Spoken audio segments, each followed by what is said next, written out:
So I thought this cartoon was pretty funny. I'm afraid you have what's known as children. That's the doctor to the lady. The world has some interesting ideas on motherhood, and one of the things I've noticed over the years is, I approach this Sunday very carefully, right? Because I don't have firsthand experience of being a mom, but I know moms, and I'm married to one, and something I've observed over the years is there's a lot of emphasis on like certain scriptures about being kind of this like model or template mom, or maybe this perfect, if you want to say that. And we miss in there that life is so imperfect and that no one expects really perfection. And so I want to talk about that kind of tension today, about this idea of the perfect mom. I mean, kind of the message or the image we're sold is the mom that, gets up at 2 a.m., starts packing the lunches and bakes and organizes and volunteers and, has the little Pinterest everything done, and then also looks like she slept for, perfect 8 hours and totally focused on the kids, but also enough time for me time. And, that's not a real picture. It's a lot of pressure that our world puts on, but there's not a real picture there for us to actually try to achieve. It is the unachievable. And that's maddening when you have a goal set that no one is really hitting, but everyone is pretending is what is achievable, what you're supposed to do. And so, Wendy, my wife, is the most patient, precious, loving mom I've ever known, and yet at the same time, I've seen a glint in her eye sometimes, and I fear for my children's lives. There's that, that happens, right? So, I can't believe how patient she is. I've wanted to just before, and, she's just patient with them, but then every once in a while, there's that little, and I'm like, oh, hush, kid, hush. Save yourself. I can't help you. We kind of have this idol. And so we are saying no to idols today. We've been having a say no. What is it good to say no to? And today we're talking about saying no to idolizing kind of the perfect idea of mom. Because when you idolize perfect, you tend to be demotivating, and you don't move forward. You don't try to do what you can or be the person that God has called you to be. And so I want to encourage you today to do that instead of kind of setting a standard that is unachievable and impossible and unrealistic and that no one actually is aiming for. And instead of letting that be demotivating, but to be motivated instead. I think it's one of the most harmful idols that we have, because moms are today very stressed and overwhelmed by expectations. They have the expectation to be firm, but also to be super fun, to be strong, but also to be gentle, to be always present, but like I said, not forgetting self-care, take care of yourself. And so it's like, it sounds exhausting. I don't know how you would do all that. And so God never asked for perfection from moms. He never set that as the standard for moms. And so I want to look at actually some great teaching today in the Bible about what does it look like. There are many moms at Coffee Creek. We have some amazing moms that I get to see invest in their kids' lives. I get to see them, invest in their kids' lives at school and with those things. You get to invest at home. They bring them here. And I witnessed that, and that's been so encouraging to see that level of care and concern and to see that level of investment in their child's lives. And I think that's one of the most valuable things, and that's what I want to you're going to hear me hit on that idea over and over again today, is this word presence. That's the word that kind of rose up as I was reading and reflecting this week on this, is that presence is so powerful. Showing up, even in the midst of failure, even when you don't get it right, even when you feel exhausted, showing up, continuing to show up, being presence. God asks us to bring faith. He asks us to be real, to love, but he doesn't ask us for perfection. And so I'm going to invite you to say no to this idea of perfect moms, and you will understand that you can be such a huge blessing when you say no to that idea. And if we will all say no to idolizing that or to even projecting that as what should be, but instead accepting that moms have all kinds of different talents and skills, some are good at different things, and we can appreciate all of that as a beautiful part of motherhood, of the gifts that they're bringing to the table. And so this is something that I strive for, right, to say no to idols and to say no to idolizing that perfect mom, and yet I know that that's difficult to accomplish if we just like try to will it. You know how difficult that is to do something if you're just like, I'm going to think and I'm going to make it happen here. And that's really difficult. So I want us to dive into some scripture that you may not have read before. It's a little bit more obscure, I think, for a Mother's Day text. I've never taught it on Mother's Day in 25 years, but I loved it. And I just fell in love with reading it and understanding it. And then there's another part that plays into it a couple chapters later that when you link the two, and sometimes that's the context of the Bible, right? Something is said in one chapter, and you're like, oh, that's really cool. That stands on its own. But then when you find another thing that's linked directly to it, you're like, oh, if I put those together, it's like the sweet spot. You know, I don't know if you like sound, but I like sound a lot, and theater sound. And there's a way to move speakers and a way to organize sound patterns and levels to where if you get it just right, that's called the sweet spot. And it's where everything sounds just appropriate. And so, you know, if you have a subwoofer, you're getting the deep bass. If you have speakers behind you and you're hearing the things happening behind you and it surrounds you and you get that kind of, I mean, for me, that's a warm fuzzy. That's better than a chocolate donut for me. I'm like, oh, yeah. And so that sweet spot, that's where I want us to get to. And I think that's what happens when we see how the scriptures fit together and work together. So I hope that you'll kind of fall into that today as we look at these. The first one, and really the big focus for me, is in 2 Timothy chapter 1. And we learn something here. Paul writes to his friend Timothy, and we learn something here about Timothy that I think is really cool. And it has to do with how he was brought up. It has to do with his upbringing. So if you would, look with me, 2 Timothy chapter 1, and I'm just going to read a couple of verses here, because what he is saying, it's kind of in his, it's right after the greeting, but it's really in kind of the beginning parts of this letter that he writes to Timothy. And he says some really cool things about, you know, I thank you, Timothy, and I'm praying for you. But then he jumps into here in verse 5. I remember your genuine faith. So about their relationship already existing, I remember your genuine faith. For you share the faith that first filled your grandmother Lois and your mother Eunice. And I know that same faith continues strong in you. And this is why I remind you to fan into flames the spiritual gift God gave you when I laid my hands on you. And now this scripture you probably have heard before. Verse 7, if we go one more. For God has not given us a spirit of fear and timidity, but of power, love, and self-discipline. Even people not really familiar with the Bible have seen that on t-shirts, on bumper stickers. That's a really, really famous, well-known verse. But the story that precedes it is not.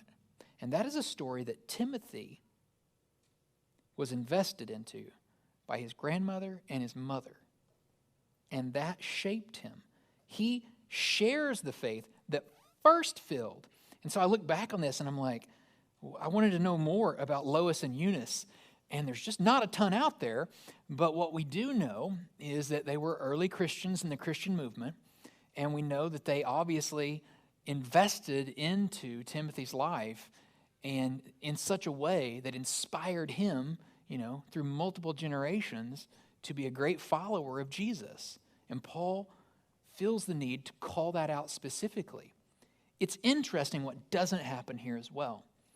It doesn't showcase flawless mothers. He's not saying these women were perfect and nothing ever happened wrong in their life. But what it does showcase is faithful people that invested over time into Timothy, and the faith somehow was transferred. Now, that doesn't always work like that. But boy, it sets a really cool example here, how just showing up and being present and that powerful gift a mom can give of not trying for perfection, but authentic faith. When you hit those roadblocks, when you hit those difficult moments, you know who to call out to. You know who to pray to. You know who to trust. And kids catch that kind of thing so much more by watching it and seeing it in their lives than just being told, right? You can tell a lot of people, you can say these are the lists of things you should do and read this book and listen to this, but when they actually see it working in someone's life, a mom who keeps showing up, a mom who keeps trusting God, a mom who even when life is messy, and Timothy had this kind of thing in his life. I love that And I've highlighted a few key parts here to verse 5, I think, that really jumped out to me.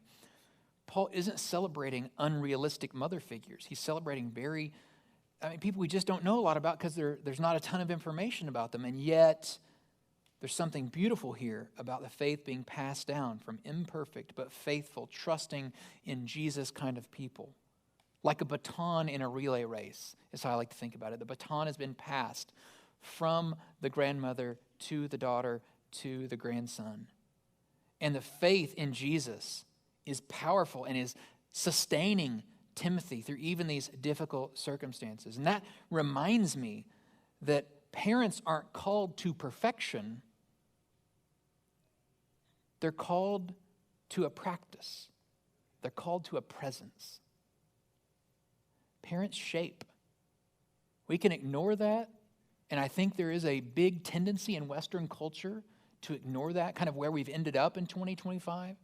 I don't know where that thought kind of came from exactly, but it doesn't make a whole lot of sense to the way that my mind works, where we're just like, oh, just whatever. I'm just your best friend. I'm not here to guide you in any way. But it makes no sense. It makes zero. Kids don't want to go to school.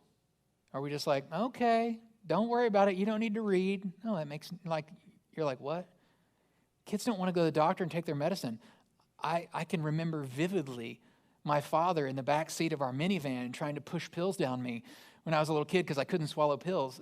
I'm like 15, and he's like, get it down in there. I was like, man, somebody call somebody. I need help out here. And I remember when I went to the doctor and he asked about my allergies, and I was like 6 years old, and I was like, oh, I'm allergic to stuff. And he's like, what? I'm like, pills. I can't do them. And my mom and dad were just like, yeah, he's bad. He doesn't take pills. So I remember as a teenager, even they're like, those little spoons that you fill up with the liquid. And yeah, I had Velcro shoes. It's a whole story. We can't get into all that. Anyway, I divert. But yeah, parents shape, obviously. You don't just let your kids run out into traffic and chase cars, right? That makes no sense, and you would go to jail for that. But in the same way, we have forgotten the valuable instruction. We are like captains guiding a ship. We are the people that point the way. We are lighthouses. We are traffic controllers. We point the way. We shape. And if we forget that vital role as parents, if we give up, if we say, oh, just do whatever you want to do. I heard someone the other day say, I don't want to worry about it, and I don't want to force them into my religion. And I'm like, I don't even know what that means. What does that look like? No one is saying you browbeat someone, but we are saying practice your faith. Let other people see that. Don't let your light be hidden. No, elevate that. The city on the hill concept. In your family, yes, absolutely. And there is something to be said for directing. It's not about a curriculum. It's not about a course study. It's about a life. And what do we do together? And how do we live that together? And what you see here in this example is that same thing. Parents that we're shaping, grandparents that we're shaping. And following Jesus is no different. Children will rebel. They are meant to rebel. It is a part of the fall. It's why almost instantly, I remember my little 3-year-old wanting to dart out into traffic, and I grabbed his hand and he took it down. And I'm like, well, that's not going to work. And I was the same size, and he was down here, right? So I was like, well, no. And boy, he was trying to wriggle out, and I'm like, well, we're walking into traffic. We're just not going to do that. It's just not something you're going to do. You're not going to run out in traffic. I care too much about you to let you do that. Parents that really love their children don't just let wolves raise them. They don't just shove them out there and say, figure it out, kid. They don't just throw them in the deep end of the pool and say, hope you don't drown. That's not reality. And if someone has sold you that vision, that is not the biblical direction. That is not what God has asked parents to be. He hasn't asked us to be perfect. He has asked us to own our own problems, our own failures, right? To not pretend that we're better than everyone else. But he also asks us not to give up, right? We're not to give up. That's not what we do.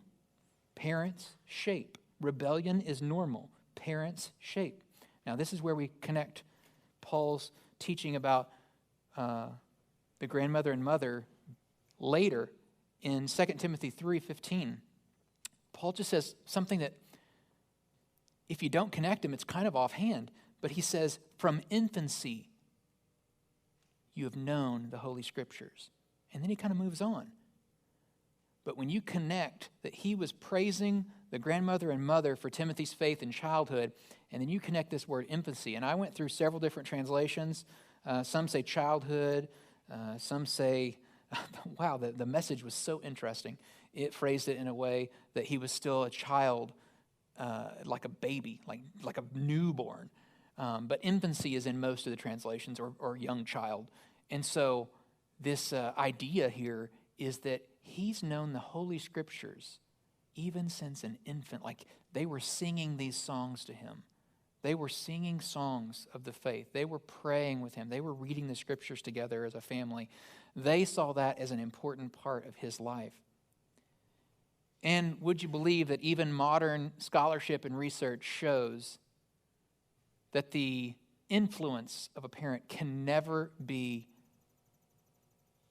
overestimated?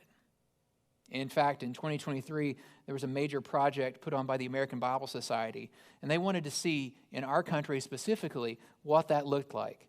And the question they were really driving at was, how does what happens in childhood affect the adults that we become as far as faith is concerned? And so this large body of research had been, social sciences had been working on this since the 70s. American Bible came in and they wanted to kind of drill down on this more specific thing. But even since the 70s, the generalized social sciences have showed that an active faith of mothers is a very strong predictor of religious faith in adulthood. And moms take a more active role in faith formation in our country than in a lot of countries. And so this move away from that is almost a move aligned with kind of the European throwing away of those values and things. And so what does that look like? How can we be people that are not giving up, even in a world where it's very easy to do so and tough? I wanted to share these things, came out of the study, in the 2023 study. 99% of Christian teenagers talk about God with their mom specifically. They found that 71% of Christian teenagers would read their Bible with their mom. 70% of Christian teenagers pray with their mothers. 63% of Christian teenagers say their mothers encourage them to go to church.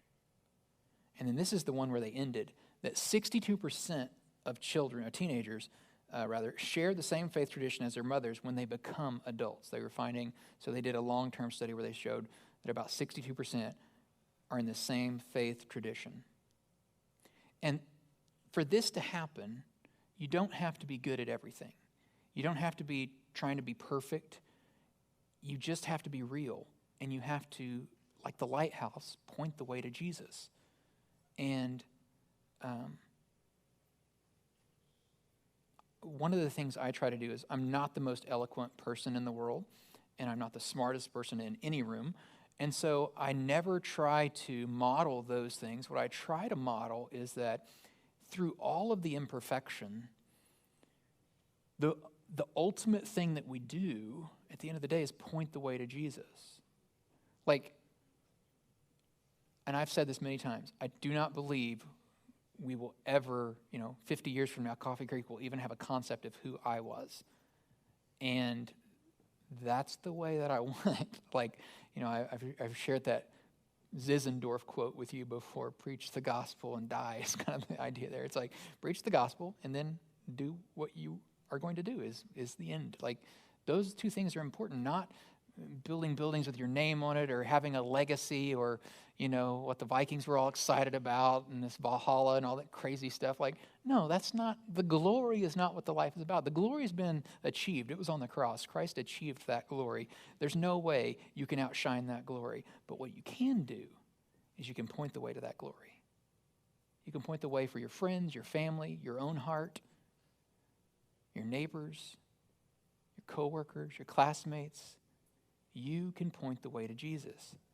And so this is what I think is the most beautiful thing that the research is showing here is that moms do. They're really good at this, is pointing the way to Christ.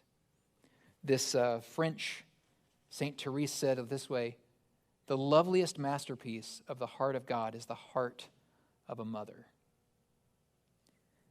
And I think it's a really cool way to phrase that idea, that mothers have this kind of power or influence on the heart that a lot don't get in their life, and it's difficult to earn. But mothers, just because of their nature and because of their care and their concern, kids tend to listen to them. And so let me give you a few practices that I believe we can all do to walk away from the perfection idol model and walk towards the practice and presence model instead. And so here are 3 things that I think you could try this week. The first one is to stop. And this is to stop doing those things that drain you. And you know what I'm talking about, the things that drain you spiritually, the things that drain you mentally, the things that just, are obligations that you can't stand anymore. Sometimes we need permission just to say no to those things. I'm not going to do that anymore. And you probably have multiple things that bring no joy to you or your family. And so I'm just saying, pick one idea and say, no, I don't want to do that anymore. No. No more to that. And replace that.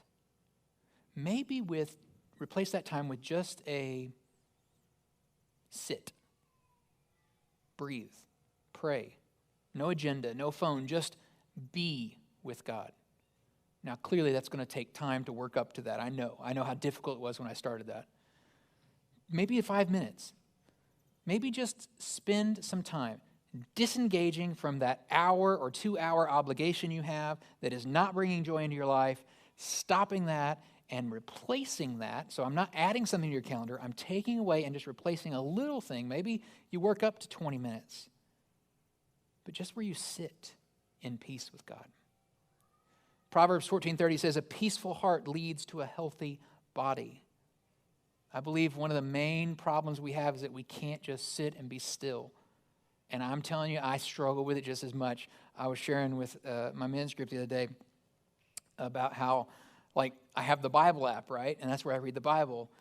But because all that other garbage is on my phone and bing, bing, bing, bing, all the different things that pop up, the notifications, it's hard to just stop. I just want to finish this that I started. And then you see something that just, I probably better pay attention to that. eBay says there's 2% off right now. I better run to it.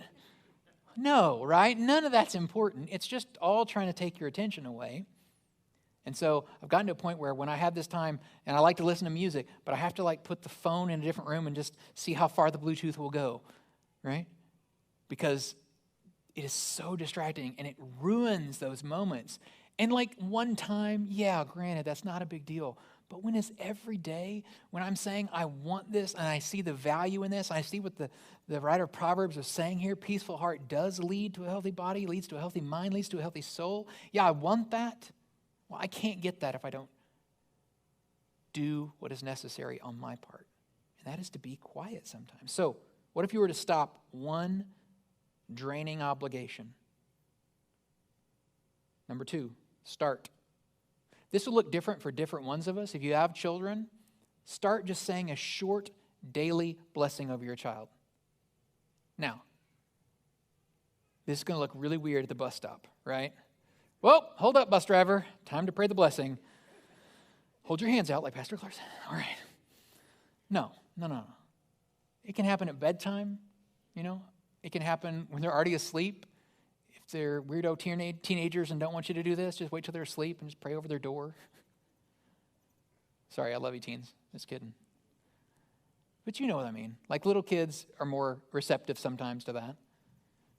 What would it be like to just pray for your child and to spend a little bit of time, a short daily blessing?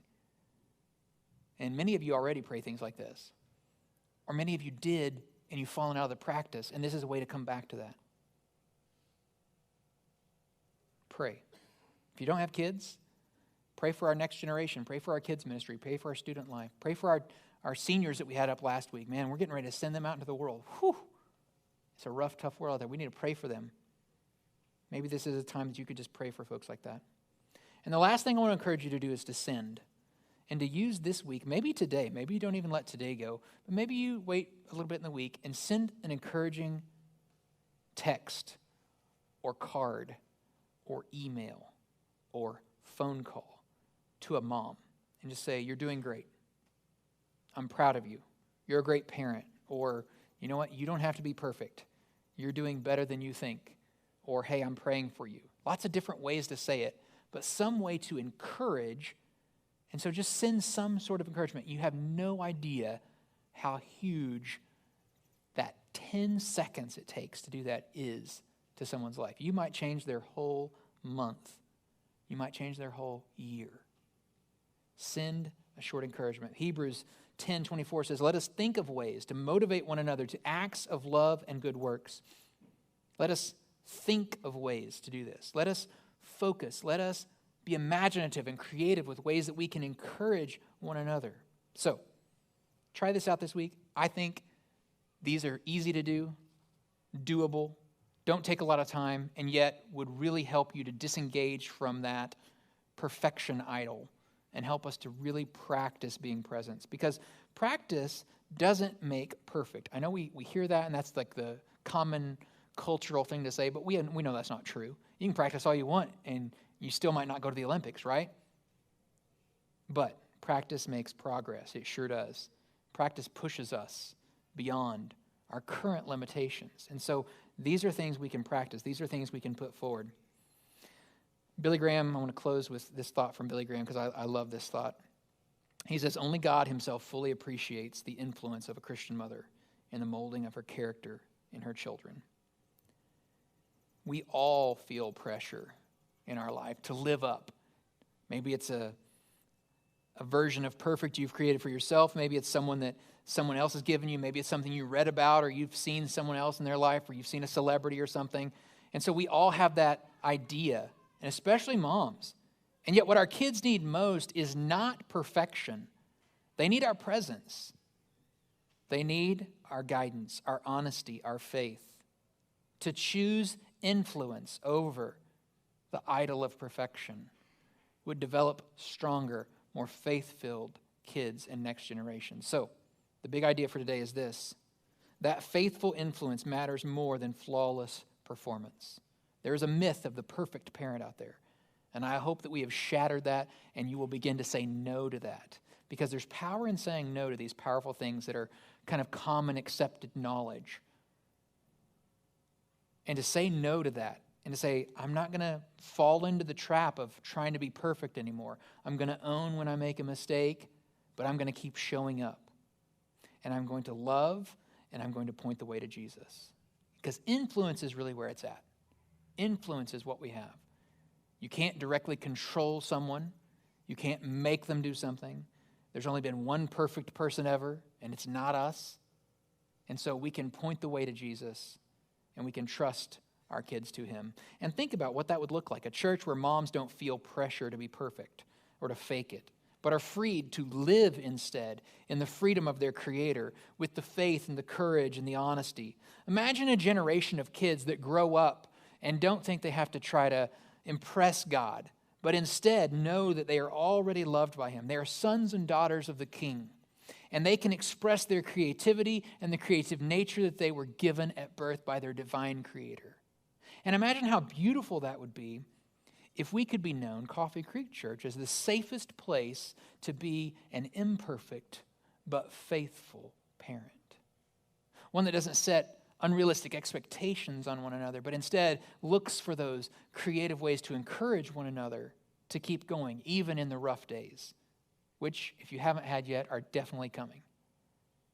And to celebrate with them in the happier days. What if we were to take a stand and to reject the idol of perfection and instead raise up a next generation rooted in God's grace? That is my hope for us.